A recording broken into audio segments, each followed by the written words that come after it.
From the studios of Farm Journal Broadcast, this is AgDay.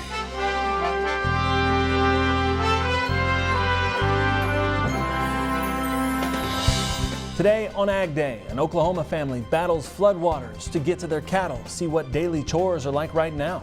A few days ago, I promised you that we were going to enhance our animal welfare program. The owner of Fair Oaks Farm updates everyone on changes being made after an undercover video shows alleged animal abuse. And new crop progress numbers as the crop condition debate begins. Yield will be the big factor. I don't think we're anywhere close to a trend of 176. And is a stretch of drier weather finally paying off for farmers? AgDay, presented by the all-new Chevy Silverado, the strongest, most advanced Silverado ever. Good morning, I'm Clinton Griffiths. After a week of drier weather, the nation's farmers getting into fields making real progress on a now late 2019 crop. And what a difference a week makes. Look at this, the corn crop now 83% planted compared to last week's 67%. Usually, we're just about done right now. Ohio running the furthest behind with only half of the crop in the ground. But how is the corn looking? 59% is reported good to excellent. That's not as good as last year's 77% at this time. There is still work to be done on soybeans. 60% of that crop is planted. Still a huge improvement over last week's 39%, but behind the 5-year average of 88%. Missouri, it's the furthest behind at just 37% planted. The difference? Producers getting several days out in the fields. Iowa, for example, going from only having one good day to having more than 5. Analysts caution, however, getting a handle on what's really happening out in the field is going to take time. Yield will be very difficult to decipher because you've got a loss of acres that'll be unharvestable, so we'll have to widen our harvested acreage percentage out, and we'll have to lower our yields because, I mean, just look at about 1/3 of U.S. agricultural land is either low-lying, river bottom, or just good hollows in your field that will produce that 240 to 50 bushel corn, and that's not going to be there this year on most of the land. Plus, you got about 30% of the land north of Interstate 20 or Route 20 that sat in cold, wet soil conditions for longer than any other year on record. Later today, USDA will release its latest crop production estimates and the monthly WASDE report. Markets are keying in on how much USDA will adjust for 2019 spring planting issues given the historically slow start.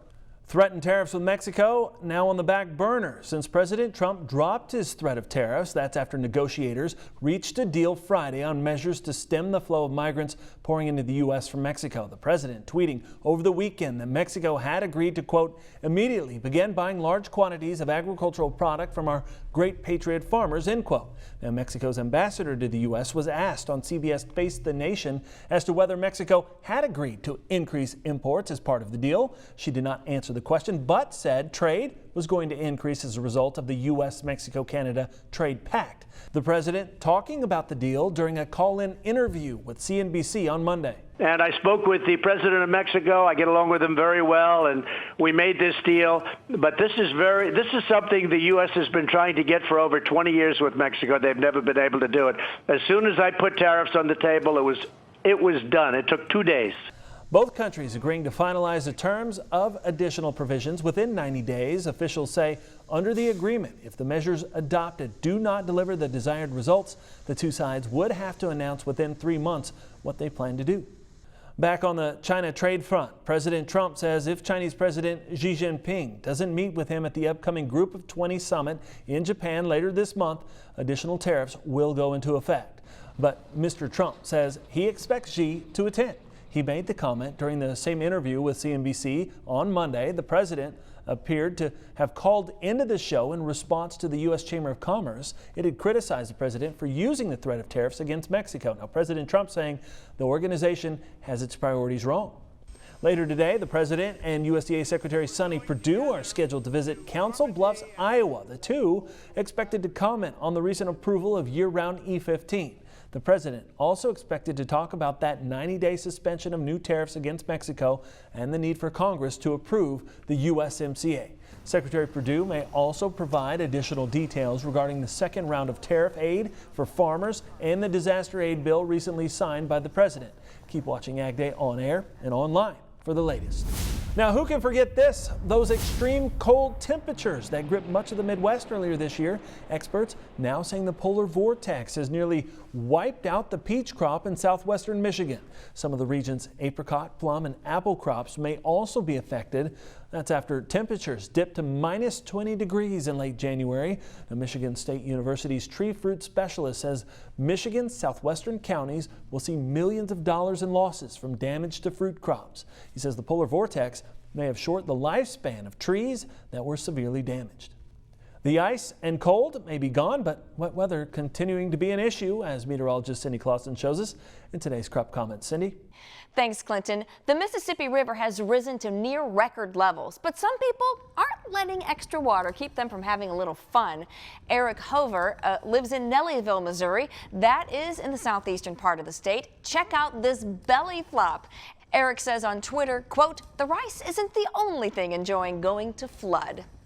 All right, let's take a look at that wind speed forecast for this Tuesday, and you can see we're going to be seeing windy conditions in the northeast and in a good chunk of the central and northern plains heading into the upper Midwest as we get into the overnight hours. For the day on Wednesday, look for some windy conditions from the upper Midwest back down into parts of the Four Corners region. That will be the focus for those windy conditions, the nation's midsection, as we head through our Wednesday. I'll have your national forecast coming up, but for now, here are some hometown temps. Introducing Farm Journal TV, on demand 24/7. AgDay, Machinery Pete TV. U.S. Farm Report on your phone and tablet. Download the Farm Journal TV mobile app today.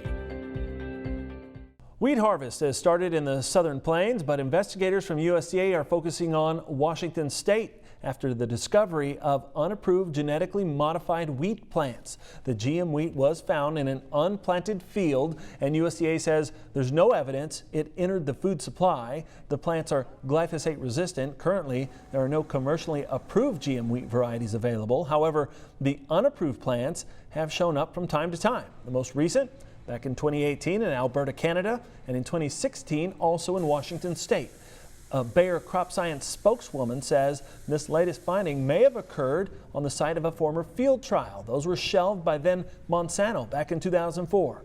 Both the company and USDA say they continue to investigate.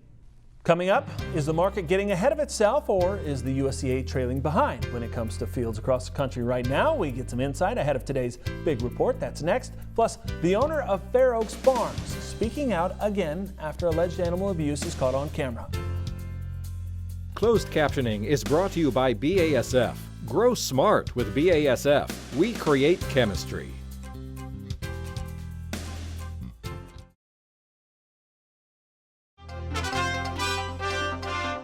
Soybeans on the rise on Monday as traders look ahead to today's U.S. and world supply and demand report. Some saying forecasts will come up well short of most trade estimates. Here's more now from Lucini. Today in the grain markets, soybeans were mixed. They actually started out lower and then kind of got a little bit of a head of steam. The U.S. and Mexico agree on a deal finally, but it was after the close on Friday, so we thought we might get a little bit more of a spark than we did. The export shipments for the soybeans are at 72% of what we normally do right now. This is the lowest since 1991. If that gives you a little bit of an idea of where we're at in the soybean game. The estimates for corn and beans are expected really to go up for the yields. That's going to put a little lid on any kind of a rally, even though we did get off the ground somewhat today. But it really makes for a bearish outlook ahead. Corn was pretty steady today, traded on both sides, but really just a tick or two. Craig Turner, the author of Turner's Take and a broker over Daniels Trading, our guest today. And Craig, let's talk about the difference between what farmers and maybe the market sees versus the way that the USDA has to look at what's happening across farm country and in our fields. Right. So the thing is, the futures market is looking at what's going on in real time. Sure. And also making estimates about the future, where prices could be going. While the USDA, large government agency, has certain rules and moves at a much slower pace. So usually this time of year, we'll see them talk more about demand. They'll Right. talk more about, if there's a big South American crop, maybe they take some of our export business.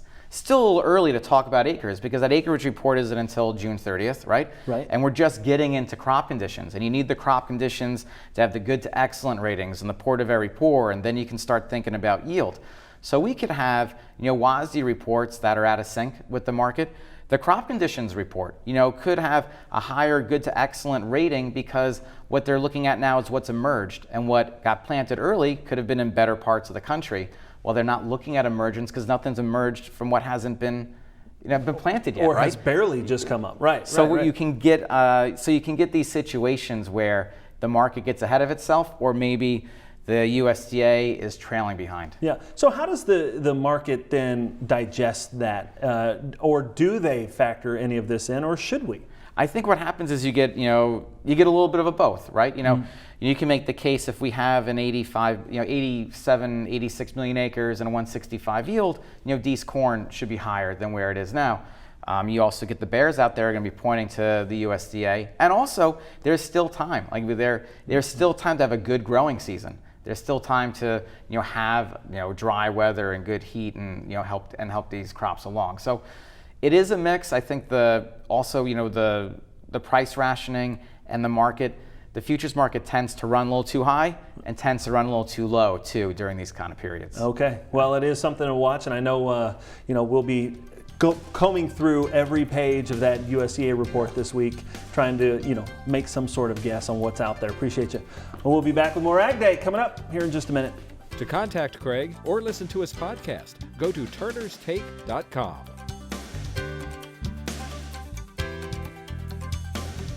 Your next piece of equipment is on machinerypete.com.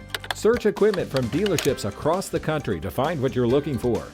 Only on machinerypete.com.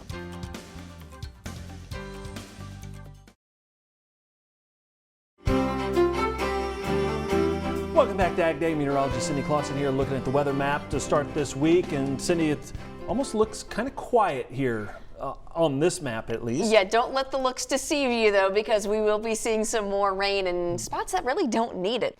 Yeah, it looks fairly quiet as we have high pressure in the nation's midsection, but we're going to watch this low pressure system as that gains some strength, and that's going to be bringing some more showers and thunderstorms to much of the upper Midwest and heading into the Great Lakes. We do have some wet weather along the eastern seaboard with a cold front that will be moving out, but the low in the southeast is going to bring some more showers and some thunder possibly to some of the southeastern United States. So here's 7 o'clock as we head into this evening. Notice how the moisture really picks up with not only the low pressure system that's in the northern plains, but we also have a cold frontal boundary coming down from Canada.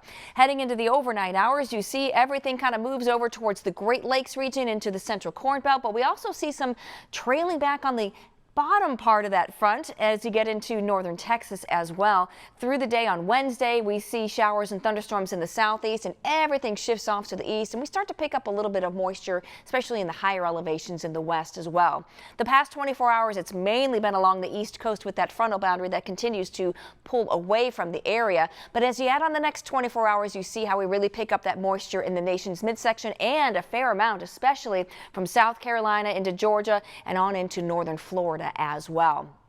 Temperature-wise, it's a lot cooler than what we have been seeing. High temperatures in the 60s. That's actually a little bit closer to normal, though. Maybe slightly cooler than normal. Very hot, though, in parts of the southwest where we're in the triple digits there in Phoenix. Heading into the overnight hours, some 50s and even some upper 40s in parts of the north central United States, getting into some of those higher plains. But as we get into tomorrow, notice that we see even cooler temperatures in some spots. Look at that. It cools down back down into the 90s down in Phoenix. But we'll see a lot of 70s and 80s. So overall temperatures a little bit cooler than what we were seeing over the last week. Now our jet stream is going to show this big trough here in the kind of Great Lakes area. That's going to continue, and you'll see a secondary trough that's going to be moving in. So it's going to keep those temperatures on the cool side in kind of the northeastern part of the country, where we'll keep those temperatures a little bit warm out west. But that low kind of sticks around, though, through the weekend and into at least the early part of next week.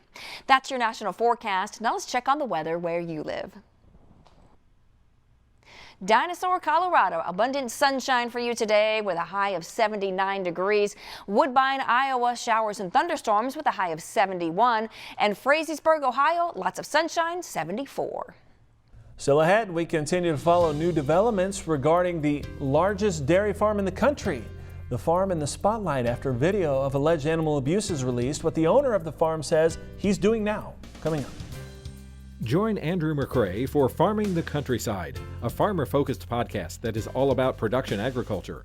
Farming the Countryside is available wherever you listen to your favorite podcast and is brought to you by Nutrien Ag Solutions, the world's largest provider of crop inputs and services.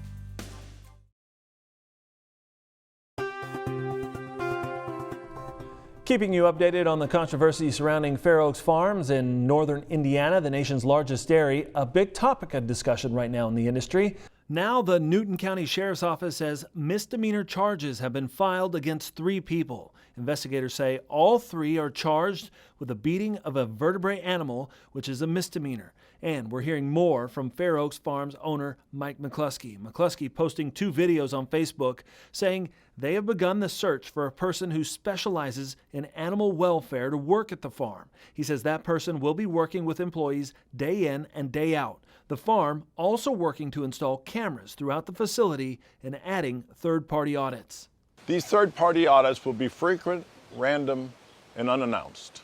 And when I say frequent, I mean between 2 to 4 weeks on each farm. So at least 12 random audits by a third party every year. I believe that the combination of the individual who is going to be full-time dedicated to animal welfare and these 2 monitoring sections will allow me to keep my promise to you. Fair Oaks Farms is the flagship farm for Fairlife, a national brand of higher protein, higher calcium, and lower fat milk. At least 3 retailers have since stopped selling Fairlife products since the video was released. Coming up, fields turn to lakes. Now home to boats instead of planters. But this isn't a pleasure cruise. What farmers are having to do to get to their livestock. Next.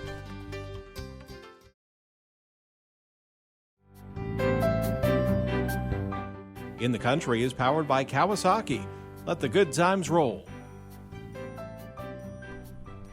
The southern Great Plains has seen its fair share of rain over the past month, causing millions of dollars of damage to farmland, crops, and livestock. Most of the rain has fallen in the Arkansas River watershed that covers Kansas, Oklahoma, and Arkansas, causing the river to swell to historic levels. Oklahoma State University's Ed Barron takes us to Kay County, Oklahoma, where producers along the Arkansas River, just downstream from the Kaw Lake Dam, are feeding stranded livestock any way they can. It looks like something out of Miami Vice, but it's right here in Oklahoma. We got the fan boat about 3 years ago, mostly just for playing on the river and fishing, and it's been a great use here the last few days. Like many Oklahomans, the Case family has struggled with the recent rains. There were spots that was probably close to 10 foot. A pasture once green with forage has become a chain of islands along the Arkansas River, dotted with cattle in desperate need of feed. Went to work all day and then came home to flooded waters and unloaded boats and went out and fed cows with cake and hay, and we'll bring and put 6-8 bags on a boat for the weight wise so we don't sink the boats, and then we'll put 6 or 8 bales of hay on another boat and we'll haul it out to them. Throughout the hardship, the Case family is well aware this isn't the first time Oklahoma has seen rain of historic levels. It happened back in '86 and back in '73. They said this was worse than '86. The extent of flooding has certainly been historic, so it is a different crisis in that sense. Yes, unfortunately, Oklahoma experiences what seems to be more than its fair share of disasters. But the Case family has never witnessed anything like this. Well, I woke up to the water being too high to get the cattle out. It was just one morning, the water was almost as high, about as high as it is now, and we didn't have an option. The Case family, having lived in Ponca City for 10 years, only just dipping their toes into the ranching business. This would definitely be one of our biggest adversities. We were just kind of getting started and just have a few head of cows, and so this is definitely the biggest challenge we've had. But the Case family has one thing that helps them manage through the floods. We've had gracious friends and family that have open their homes and their pastures up that are dry to our horses and our other dogs, friends that have opened their homes to us, neighbors that have cooked dinner for us. We've been pretty blessed in that aspect. And as for the future, day by day, pray for no rain. In Kay County, I'm Ed Barron. And that's all the time we have this morning. We're sure glad you tuned in, spend part of your day with us. From all of us here at AgDay, I'm Clinton Griffiths. Have a great day.